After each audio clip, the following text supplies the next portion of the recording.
자리에 편히 앉으십시오.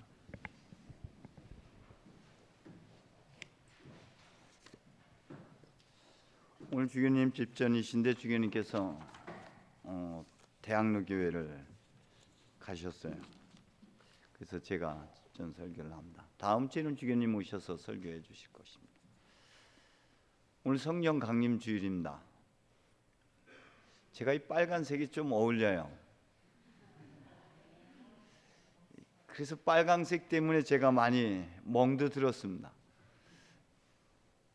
제가 빨간 명찰 때문에 많이 힘들었었죠.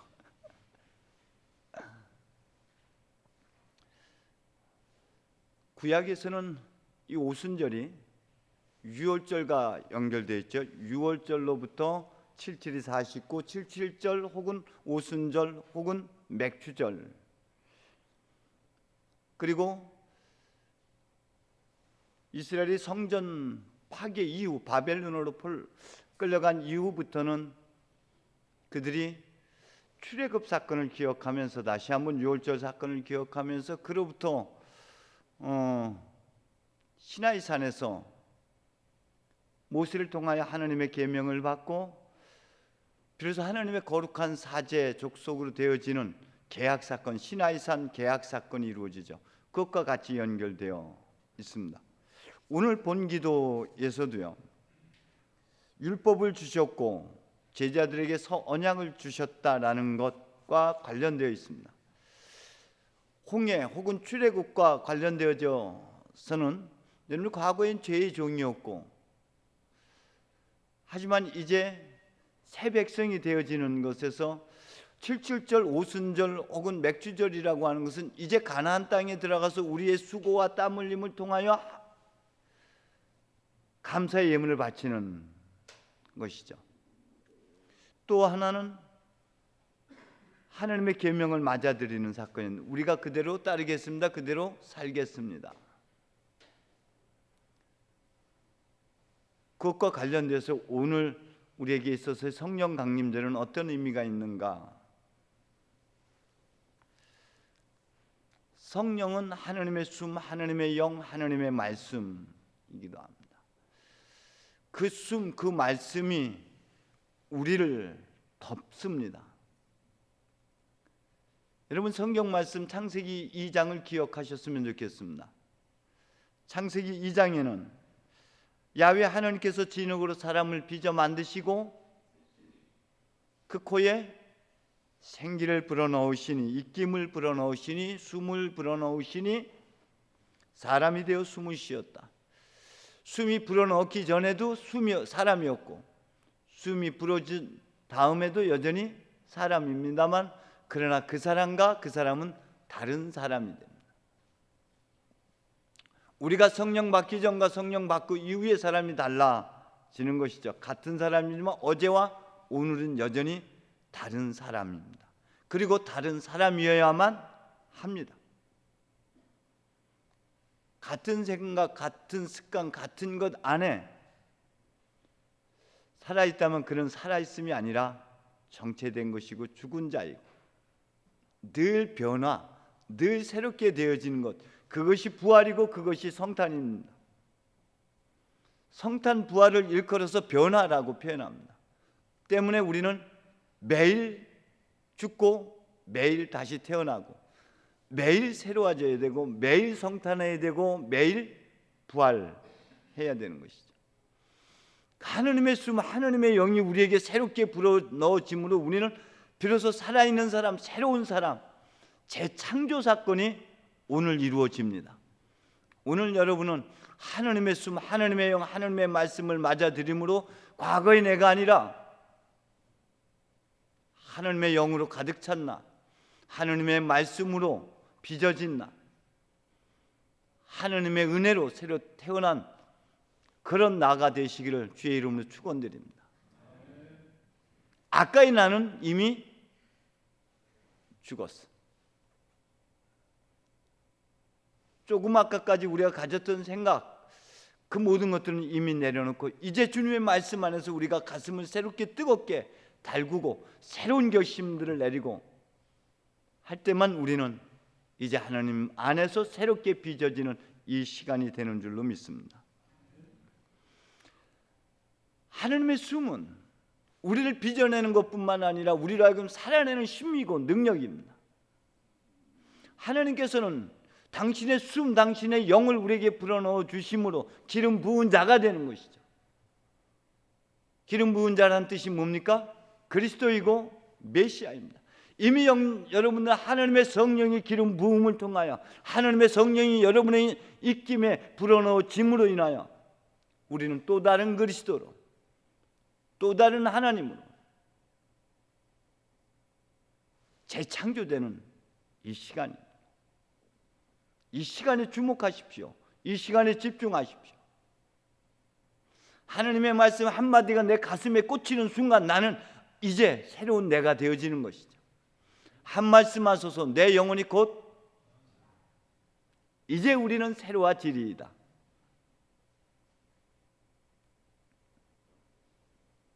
이제 하나님의 숨, 하나님의 영을 우리에게 불어넣어 주시고 하나님께서는 우리로 하여금 창조의 동역자로, 창조의 완성자로 우리를 성별해 주시는 겁니다. 이 시간입니다. 하나님께서는 창세기 2장에서 보면 그 숨을 불어넣어 주시고 당신께서 창조한 모든 피조물들을 하나씩 하나씩 아담에게로 데리고 와서 아담이 각각의 이름을 어떻게 지어주는가를 흐뭇하게 지켜보고 있습니다.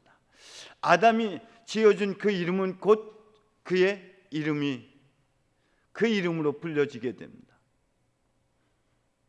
이것은 창조의 완성입니다. 창조의 동역자입니다. 하나님께서 하늘 창공에 빛나는 것들을 생겨 밤과 낮을 갈라놓고 절기와 나날과 해를 나타내는 표가 되리라. 또 하늘 창공에서 땅을 환히 비추어라 하시자 그대로 되었다. 이 창조에 이름 붙여주는 건 단순히 이름이 아니라 그의 존재의 본질을, 그리고 그것이 갖고 있는 고유의 역할을 부여해 주는 것이 말씀이 새롭게 임하는 거예요. 우리 예수의 이름으로라고 했을 때 예수의 호칭적 이름이 아니라 예수의 인격을 의미하는 겁니다. 때문에 이름을 붙인다는 것은 단순히 내가 누구누구 불리기 쉽기 위한 이름이 아니라 각각의 인격, 각각의 역할, 기능들을 되찾아 주는 것이죠. 그 고유함을, 그 안에 감추어진 그것만이 갖고 있는 신비, 그 사람만이 갖고 있는 고유함을 되찾아줘서 그 사람에게 삶의 길을 열어주는 것이 이름 붙여주는 거예요. 이것은 창조의 연속에 있는 겁니다. 하나님은 우리를 창조의 완성자로 세워주신 것이, 하나님은 밑그림을 그려놓고 우리로 하여금 나머지 그림은 우리가 그리라고 하는 것입니다. 여러분이 마지막 순간에 그려진 하나님께서 그린 그 그림 위에 점을 하나 딱 찍어서 그 용이 살아나게끔 하는 것, 활용, 그 역할을 하나님께서 우리에게 주신 거예요. 그것이 이름 붙이는 일이에요. 그 이름 붙일 수 있는 힘과 능력과 권능, 우리로 하여금 새롭게 그리스도가 되어서 살라고 하는 힘이 주어지는 것이, 그 하늘로부터 권능이 주어지는 것이 성령의 기름 부음입니다. 그 성령은 여러분을 빚어냈을 뿐만 아니라 이제 여러분을 하여금 그렇게 그리스도가 되어서 살게 하는 힘이고 권능이고 능력입니다. 하나님께서 우리에게 모든 만물을 다스리라고 우리를 존귀의 관을 씌워주셨습니다. 영광의 관을 씌워주셨습니다. 다시 기름 부음으로 그 영광을 되찾아 주신 하나님께서는 우리를 하여금 다시 한번 이 모든 창조 세계를 빚어내라고 하십니다. 창조 세계를 다스리라고 하십니다. 그러나 승천 때 말씀드렸던 것처럼 우리가 하나님의 창조 사역에 참여한다는 것은, 하나님의 통치에 참여한다는 것은 그분께서 몸소 보여주셨던 대로 우리 자신을 비워내는 것이, 우리의 모든 것을 내려놓고 품어 안는 사랑, 제자들의 발을 닦아줬던 그 모습을 우리로 하여금 그대로 하라고 주님께서 본을 보여주셨는데, 그것은 나 없으면 내려가는 자래, 내 판단도 내려놓는 거야. 모두가 사랑이여라, 품어 안는 사랑, 치유하고 감싸 안는 그 사랑으로 만물을 다스리는 고난이 곧 하나님의 통치에 참여하는 것이죠. 이제는 더 이상 제자가 아닙니다. 이제는 여러분들은 성령의 능력으로 말미암아 사도로 살아가야 됩니다. 이제 누가복음에서 여러분들은 제자였다만 사도행전으로 넘어가서는 여러분들은 그리스도 예수께서 이루어내셨던 일들, 하나님의 성령이 예수를 통하여 죽은 자를 살리고 아픈 자를 일으켜 주셨던 그 사역이 사도행전으로 넘어가면서 그 사도들에 의해서 다시 일어나는 것이, 이제 여러분은 더 이상 제자가 아니라 성령의 기름 부음으로 여러분 사도가 됩니다. 나자렛 예수 이름이 일어나라 하면은 여러분의 명령에, 여러분의 말 한마디에 그 놀라운 역사가 일어날 줄로 믿습니다. 다만 여러분이 그 권능이, 그 능력이 내게 주어진 것을 알아차릴 때, 그리고 그것을 믿음으로 당당히 행사할 때 그 기적의 역사는 일어날 줄로 믿습니다. 하나님의 성령은 여기 오셔서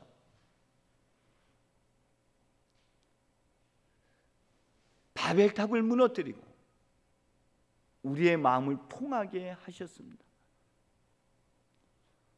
그것이 성령께서 이루신 놀라운 일입니다. 이 통하게 하신 것에서는 그리스도이신 예수께서 십자가의 죽음과 승천을 통해서 각기, 승천은 뭐라 그랬어요?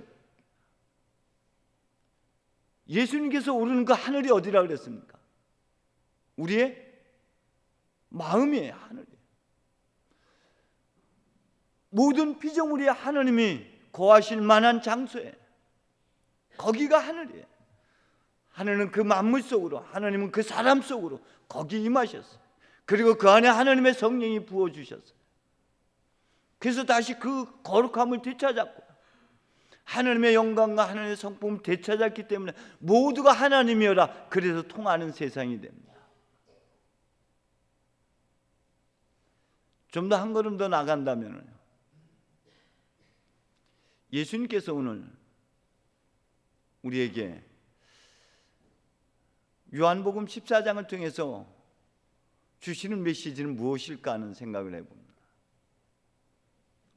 예수님께서 빌립보의 말에 날 보았으면 본 거야, 보았어, 알았어. 무엇을? 내가 주님 안에, 하나님이 내 안에, 내가 너희 안에, 너희가 내 안에. 우리는 말로만 하나님께서 만물 안에, 그 사람 안에 임하였다라고 말은 하는데, 여러분 보입니까? 제 안에서? 미리암, 내가 뭘로 보여? 내가 누구로 보여? 저렇게 눈이 안 떠졌어요. 한니콜라 교우님, 제가 누구로 보입니까? 야, 언제 우리 이 안양교회 교우들의 눈이 떠질까? 눈이 있어도 보지 못하고 귀가 있어도 듣지 못하니. 이야, 성경 말씀에서 이렇게 되어 있습니다. 내가 아버지 안에, 아버지께서 내 안에, 내가 너 안에, 네가 내 안에. 그럼 내가 누구요? 내가 누구요? 하나님이잖아. 왜 하나님을 사람으로 폄하시켜? 내가 어제 손가락 이거 못 봤어요? 아기 부처님? 이게 무슨 뜻이에요? 천상천하? 내가 이렇게까지 힌트를 줬는데 내가 하나님인데 하나님을 사람으로 폄하시켜 버리면 어떡하라? 우리의 눈이 본다는 거, 우리가 비로소 눈이 열린다는 것은 모든 것 속에, 모든 만물 속에, 모든 상황 속에 계신 하나님, 그 중심에 계신 하나님을 본다. 할렐루야. 그걸 볼 수 있는, 그게 보는 사람이에요. 한 사람으로 보는 게 아니라 그 사람의 존귀, 그 사람의 가치, 그 사람의 위엄과 그 사람의 영광을 볼 수 있는 사람. 예수님처럼 그 안에 시몬이 아니라 그 안에 베드로를 볼 수 있는 사람이, 그 안에 감춰진 하나님의 진주를 보는 사람이, 그게 보는 사람. 여러분, 부활한 그리스도라면 적어도 예수님의 눈으로, 그 사람으로 볼 것이 아니라 그 하나님으로 볼 수 있어야 될 줄로 믿습니다. 모든 만물 속에 하나님께서 보이지 않는 특성을 담아 두셨다고 로마서 1장에서 얘기하고 있다면 분명히 여기 하나님이 있음을 믿습니까? 성령의 불이 지금 여기 임하고 있음을 상징적으로 보여주고 있는데, 이 상징 안에서 손가락 끝만 보지 말고 손가락이 가리키는 그것이 보여집니까? 그 너머가 보여집니까? 너머를 봐야 돼요. 그 끝이 아니라. 본다는 것은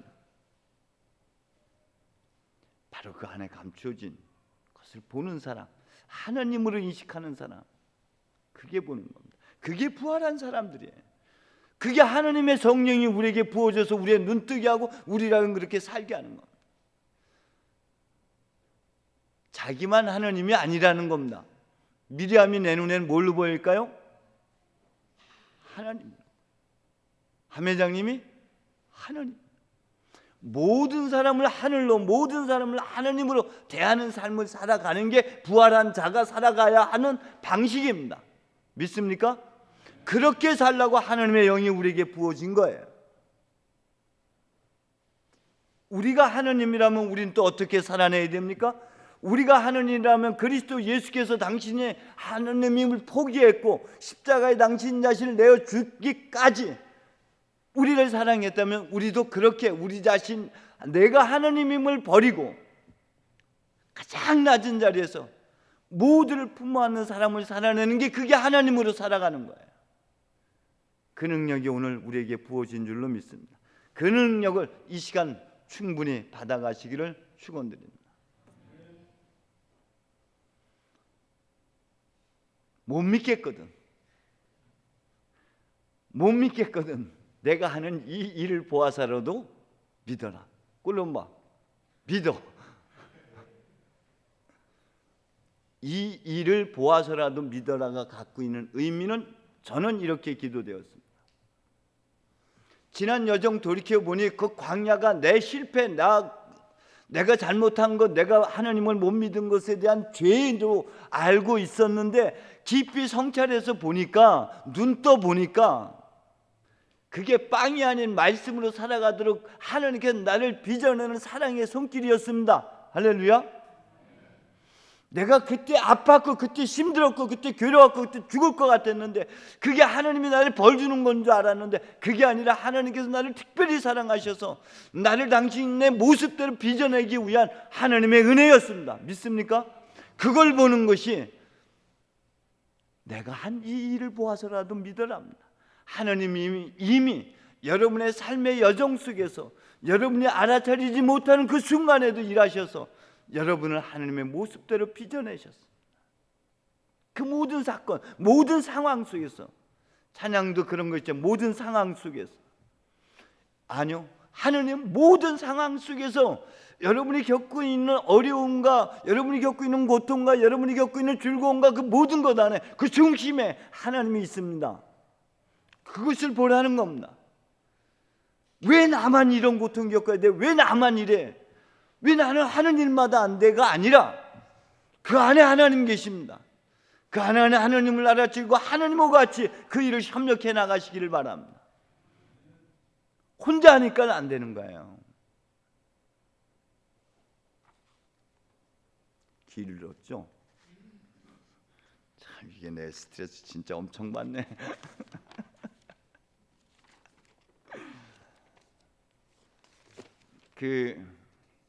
그래도 한마디는 해야 되겠습니다. 너희는 나보다 더 큰 일을 하게 될 것이다. 이미 하나님의 성령이 우리에게 부어졌습니다. 하나님의 기름이 우리에게 가득 채워졌다면 우리는 앞서 말씀드린 대로 우리는 그리스도로 성별되었습니다. 또 다른 하나님으로 살라고 하나님께서 우리를 성별해 놓으셨습니다. 그렇다면 이제 우리가 주기도문을 완성시켜야 됩니다. 이제 하나님의 일이란 그리스도이신 예수께서 요한복음 4장에서 이렇게 표현하고 있습니다. 나는 너희가 모르는 양식이 있다. 아버지의 뜻을 이루는 것. 이제 예수 이름으로 기도하라고 했을 때 예수의 이름으로 기도한다는 것이 뭐예요? 끄트머리에서 내 욕심, 우리 아들 요번에 서울대학교 합격하게 해주시고 요번에 복권 하나 샀는데 대박나게 해주십시오. 예수님의 이름으로 기도합니다. 이게 예수님의 이름으로 기도하는 겁니까? 우리 때때로 이런 착각에 빠질 때가 많아요. 끄트머리 예수 하나 딱 붙여놓으면 예수 이름으로 기도하는 것인 줄로 착각하는데 아니요, 예수님의 인격으로 기도하는 겁니다. 예수님께서 이 땅에서 무엇을 받았습니까? 그분의 양식이 무엇입니까? 그분이 이 땅에 존재해야 하는 이유가 무엇이었습니까? 그러면 그분의 인격으로 우리가 구한다면 뭐예요? 뜻이 아버지의 뜻이 하늘에서와 같이 땅에서도 제 삶을 통해서도 제 생애를 통해서 이루어지게 하소서. 이제 여러분의 복음화 되어지고 여러분의 복음화를 통해서 여러분의 성령 충만함을 통해서 온 가족이 하나님의 복음화로요 활활 타오르고, 그리고 우리 교회가 복음의 불빛이 활활 타올랐을 때 만국의 빛의 역할을 해나가는 것이 더 큰 일을 하는 것인 줄로 믿습니다. 이제는 여러분의 삶을 통해서 하나님의 놀라운 은총이 하나님의 뜻이 이루어지기를 간절히 소망합니다. 성부와 성자와 성령의 이름으로 다 함께 일어나시